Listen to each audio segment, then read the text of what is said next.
Aujourd'hui, j'ai envie de développer d'autres réflexions autour des peurs parce que trop souvent, elles prennent le pouvoir sur nos vies. Pourquoi? Parce qu'on leur attribue une place complètement déraisonnée, voire parfois même irrationnelle.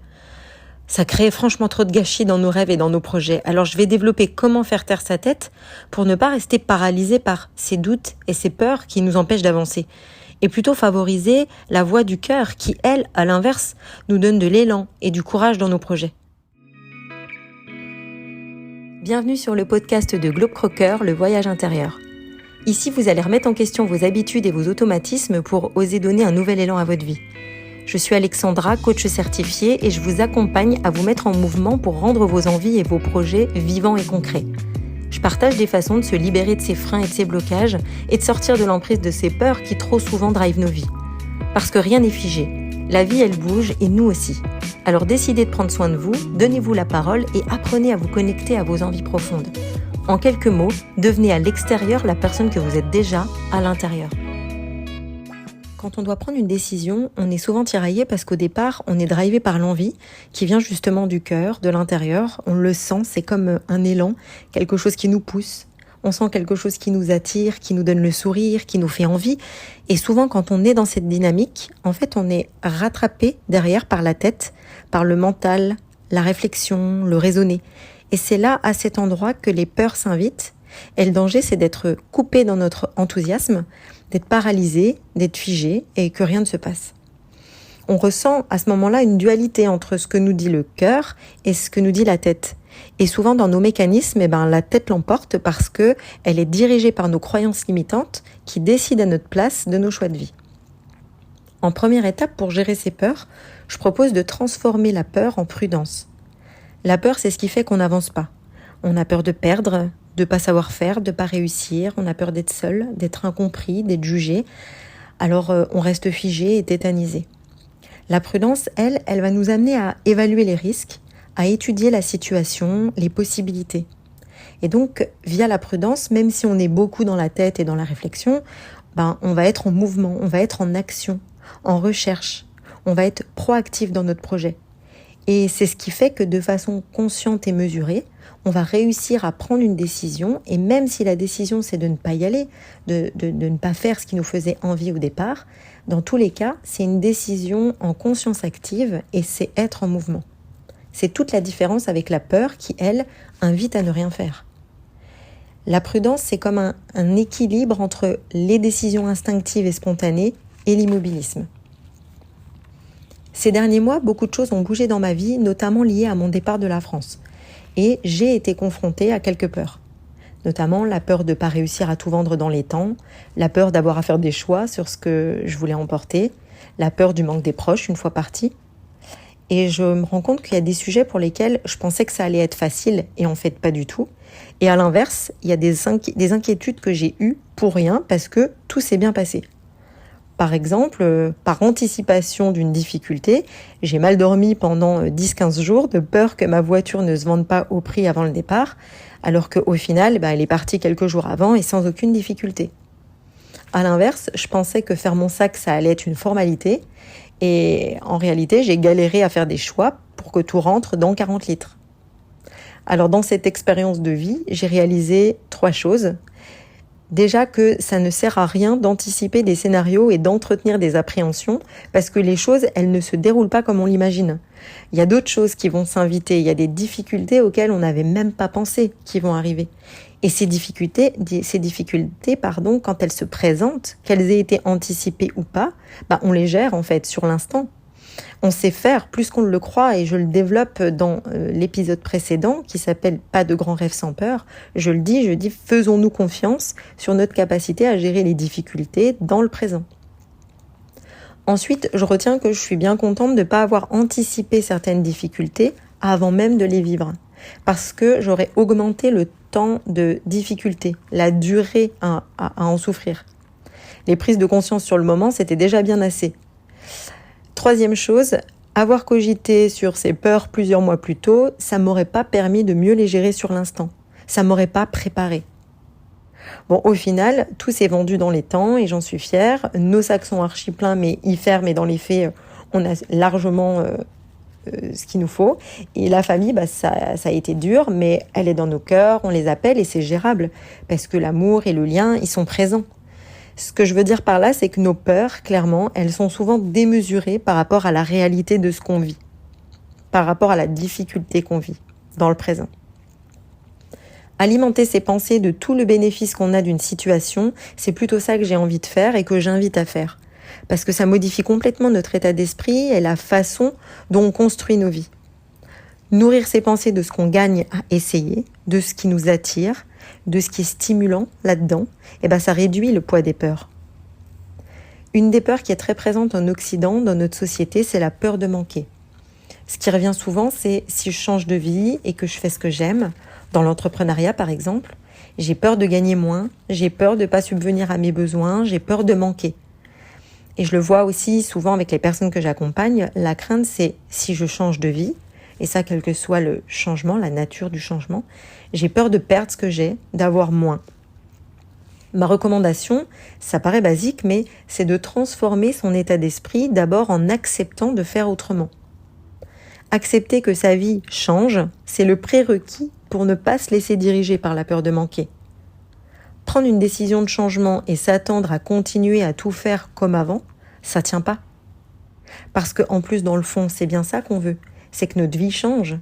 Alors, ça semble très logique tout ça et c'est tant mieux, donc je le redis, accepter que notre façon de vivre tous les jours, nos habitudes, la façon dont on est équipé, l'environnement dans lequel on vit, accepter que tout ça puisse être autrement, ça permet d'être disposé à vivre le changement dans la joie, la confiance et pas dans la peur. Pour gérer la peur de manquer, demandez-vous, de quoi est-ce que j'ai envie vraiment ? Est-ce que je suis heureux là dans ma vie d'aujourd'hui ? Est-ce que je me sens bien chaque jour ? Est-ce que je ressens des tensions dans mon corps ? Est-ce que ce que je vis, ça me fait vibrer ? Les réponses vous disent si vous êtes prêt au changement. Parce que si vous avez le nécessaire au niveau matériel, mais que vous avez le manque de bien-être, que vous ressentez un vide, un manque de sens dans votre quotidien, comment est-ce que vous évaluez la qualité de votre vie ? Peut-être que vous gagnez de l'argent, peut-être que vous pouvez payer votre loyer, mais si ce loyer, il vous permet d'avoir ce grand appartement avec 2 chambres, un bureau, une buanderie, mais que vous avez l'impression d'étouffer à l'intérieur, alors peut-être qu'il vaut mieux être plus aligné avec son cœur et ses envies profondes dans un studio ou un logement plus modeste. Je vous invite dans cette réflexion parce que ça a fait partie de mes étapes de changement de vie. Quand j'ai quitté le salariat pour lancer mon activité, j'ai choisi de changer d'appartement pour prendre plus petit. Mais alors qu'est-ce que j'étais bien dans cet appartement ? C'était mon cocon. C'était mon espace de créativité, là où je construisais la vie dont j'étais maître. En fait, je me sentais maître de ma vie à ce moment-là. Et j'ai préféré être maître dans un 35 mètres carrés plutôt qu'esclave dans un 80 mètres carrés. Un autre partage que je peux vous faire, en préparant notre départ de la France, quand on vendait tous nos meubles, plusieurs fois on nous a dit « mais ça vous fait rien de tout perdre, tout ce que vous avez construit et acquis pendant ces années ?» Alors je comprends la question, mais je comprends aussi que ce que j'ai construit, ça s'évalue pas sur le plan matériel. Et dans notre société qui nous pousse à avoir, c'est important de savoir considérer la valeur de notre vie et de ce qu'on a construit, indépendamment de nos possessions matérielles. Alors entendre la question, ça m'a amené à m'interroger et ma réponse, elle est évidente pour moi. Ma possession et ma richesse, c'est pas dans mes meubles, c'est dans ma liberté, dans la souplesse et la flexibilité de vie que je m'offre aujourd'hui. L'argent, c'est important, c'est nécessaire, mais c'est pas moteur pour moi. Je gagnais bien ma vie avant et pourtant, j'étais pas pleinement heureuse. Quand j'y repense, je souriais peu, j'étais tendue, j'étais souvent préoccupée, j'étais concentrée tout le temps, j'étais focus. En fait, j'étais dans la tête, plus que dans la connexion au cœur et au corps. Alors aujourd'hui, mes revenus sont irréguliers, ils sont incertains, mais j'adapte mon mode de vie, mon lieu de vie, et je me sens légère, je me sens sereine. Et je sais que je saurais adapter ma vie et mon quotidien en fonction de mes revenus, sans que ça m'effraie. J'ai pas peur de ça parce que j'accepte de faire différemment. Je suis à l'aise avec ça parce que aussi j'ai des choses qui me comblent, comme par exemple cette fierté que je ressens de créer mon activité et de créer cette vie. Cette vie, je l'ai choisie, personne ne me l'a imposée. En tout cas, ça c'est mon état d'esprit lié à mes valeurs et mes besoins d'aujourd'hui. Et c'est parce que je me suis questionnée sur mes valeurs et mes besoins d'aujourd'hui que je suis en mesure de répondre ça. Tout ça, c'est pas figé, peut-être que ça changera dans 6 mois, 1 an, 10 ans, mais à date, je sais ce qui est important pour moi. Et je crée une vie en conséquence. Je suis drivée par ce que mon cœur et mon corps me disent. J'ai développé mon intuition plus que les grandes réflexions mentales et je me sens plus que jamais à ma place en fait, je le sais. Je le sais parce que je le ressens. Donc pour gérer ces peurs, et notamment la peur de manquer, ce qui est important, c'est de savoir quelles sont nos valeurs, quels sont nos buts, qu'est-ce qui est important pour nous, qu'est-ce qu'on veut créer, qu'est-ce qui nous stimule, de savoir qu'est-ce qu'on veut faire de notre vie. Et aujourd'hui, nos buts, nos besoins, nos envies peuvent être différents de ceux d'hier. Alors on peut et on se doit pour nous de remettre en question notre quotidien pour savoir si justement il est bon et adapté pour nous maintenant, dans le présent. Il l'a peut-être été à un moment dans notre vie, ou pas d'ailleurs. Mais posez-vous la question maintenant. Est-ce que là, ce que vous vivez, c'est adapté pour vous ? Est-ce que ce job que vous avez vous apporte encore ce qui vous apportait quand vous l'avez choisi ? Est-ce que vos activités quotidiennes, elles correspondent à vos besoins actuels ? Est-ce que vous faites ce dont vous avez envie aujourd'hui ? Est-ce que vous savez d'ailleurs pourquoi vous le faites ? Et est-ce que ça vous donne le sourire ? Est-ce que ça vous donne de l'entrain ? Posez-vous ces questions. Et prenez le temps de construire des réponses. Rester dans la même boîte parce que ça fait 10 ans qu'on y est et qu'on a une prime d'ancienneté, c'est raisonnable. Mais est-ce que c'est vivant pour vous ? Est-ce que ça vous va ? Rester vivre dans sa maison sous prétexte qu'on est propriétaire et que c'est notre maison depuis 15 ans, c'est sécuritaire, mais c'est peut-être aller à l'encontre de l'écoute de nos envies présentes. C'est selon moi plutôt être dirigé par l'avoir, la possession matérielle, le raisonnable, et pas par le cœur, l'audace et l'acceptation du vivant et du mouvement. Parce qu'une autre approche, ça pourrait consister à être dans la gratitude pour cette maison qui nous a protégés pendant ces 15 ans, cette maison qui a été notre refuge, notre cocon sur une période de notre vie, puis de s'interroger sur « Ok, et aujourd'hui, de quoi est-ce que j'ai envie ? Cette vie dans cette maison, dans cette ville, dans ce quartier, est-ce que c'est encore juste pour moi ? Pourquoi avoir peur de perdre cette maison et toutes les habitudes qui vont avec ? Quand il y a peut-être autre chose de nourrissant et de connecté au nous d'aujourd'hui qui nous attend. Peut-être. Quand on a peur, on n'est pas dans l'écoute du cœur ni de l'intuition parce qu'on est dans l'écoute du mental. Encore une fois, du rationnel, du raisonnable et de la sécurité. Et quand on est dans le mental, on attend que le risque soit minime ou que tous les voyants soient au vert avant d'y aller. Et souvent, on n'y va pas. Parce que c'est rare que absolument tous les voyants soient ouverts. Donc on prend peu de risques quand on est dans le mental. Le cœur et l'intuition, ça c'est notre élan intérieur. C'est notre vérité enfouie. L'intuition, c'est que de l'amour. C'est l'amour qu'on a à l'intérieur. C'est ce qui nous pousse parfois à faire des choses qu'on ne s'explique pas. La société a tendance à nous couper de ce lien avec nous-mêmes. Il faut toujours réfléchir, raisonner, pas trop parler de ses émotions, pas trop parler de ce qu'on ressent. En entreprise, c'est encore plus marqué. Et encore plus quand on est une femme d'ailleurs. Il y a 2 choses qui sont essentielles là-dedans. C'est le courage et la sincérité. Mais la sincérité vis-à-vis de soi. Alors demandez-vous, qu'est-ce que je ferais si j'avais pas peur ? Au lieu de me concentrer sur les peurs, et si je me concentrais sur l'absence de peur ? Qu'est-ce qui va se passer ou qu'est-ce que je vais penser si j'ai plus peur ? Si on se pose ces questions toutes les fois où on a peur, on change notre regard sur la situation et on ouvre des perspectives. On voit comme des portes ou des chemins devant nous. Les choses, elles passent de figé à possible. On change d'état d'esprit, on écoute ce qui se passe à l'intérieur, et même notre attitude change. On sent nos épaules qui se redressent et on sent le sourire sur nos lèvres. Faites laisser. Enfin, retenez que quand on a peur, c'est qu'on est au bon endroit. C'est que ce qui se joue, ça compte pour nous. Parce que sinon, on s'en ficherait, on n'aurait pas peur. Ce serait pas un sujet.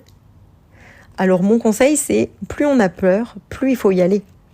Il s'agit juste d'y mettre de la conscience, de la prudence, de l'amour et de la joie, et on peut y aller. Parce que là où il y a de l'amour et tout ce que ça implique, de la bienveillance, de la gratitude, il n'y a pas la place pour la peur. Parce que l'espace, il est déjà pris. Alors l'idée ici, c'est pas d'éviter ou d'ignorer ces peurs. C'est pas ce que je développe. Je suis pas en train de dire qu'il faut choisir entre l'intuition ou le mental. L'idée, c'est de comprendre ce que ces peurs nous disent, de voir d'où elles viennent. Est-ce qu'elles nous appartiennent ? Est-ce qu'elles sont vraiment justifiées ? Est-ce qu'elles sont toujours d'actualité ? Parce que peut-être qu'elles font référence à des expériences passées et qu'une situation présente nous y amène, mais est-ce que c'est vraiment d'actualité aujourd'hui ? Et encore une fois, qu'est-ce que je ferais si je ne les avais pas ? Alors un conseil, et j'en ai déjà parlé au début, c'est remplacer la peur par la prudence. C'est ce qui fait qu'on avance en mesurant les risques, sans tomber dans la démesure ou l'irrationnel dicté par des peurs, qui encore une fois sont parfois surdimensionnées. La peur, elle paralyse, elle nous met à l'arrêt, alors que la prudence, elle nous fait avancer en confiance, en étant conscient des risques. Un autre conseil, c'est éviter de prendre les choses personnellement quand quelqu'un de votre entourage vous invite à intégrer une peur. C'est souvent de la projection de la part de la personne. Quand quelqu'un vous parle d'une peur, c'est que c'est sa peur, c'est ce qu'il aurait peur de faire. C'est son manque d'audace, par exemple. Alors remettez cette peur en question avant de vous l'approprier. Demandez-vous si c'est vrai pour vous avant de la prendre et de l'intégrer. Souvent, quand on décide de changer de vie, c'est qu'il arrive un événement fort dans notre vie, comme un licenciement, un décès, une maladie, un burn-out. Ça crée un déclic et c'est là qu'on décide de faire autrement. Comme une évidence, qu'on se dit, allez, maintenant je vis pour moi, j'écoute mes besoins, je décide ce que je veux faire. Moi, ce que je vous propose, c'est de déclencher votre déclic sans attendre le choc, juste en posant de la conscience sur tout ça, en se posant des questions. Je trouve qu'il y a trop de gâchis, il y a trop de gens frustrés, trop de gens malheureux qui sont guidés par la peur et la résignation. Comme si c'était comme ça. C'est comme ça, je suis comme ça, c'est la vie, j'y peux rien, ça changera pas. Je vous le dis, ces phrases, clairement, tout ça, c'est faux. Je le redis, la vie, elle n'est pas figée. Et notre mode de fonctionnement non plus. On peut décider à tout moment de voir les possibilités comme des choix possibles que l'on peut faire, véritablement. Tout sera pas rose, mais au moins on se sent vivant. Et peu importe si on se trompe, on aura eu le courage d'être nous-mêmes, sans faux semblant, en affirmant nos imperfections comme faisant partie de nous. L'expérience authentique et singulière, ce qu'on crée, c'est ce qui donne à la vie son intensité. Être dirigé par nos peurs, c'est accepter d'être coupé d'une partie de nous, une partie qu'on étouffe par sécurité. Et en fin de compte, en faisant ça, on se protège de quoi ? De la vie.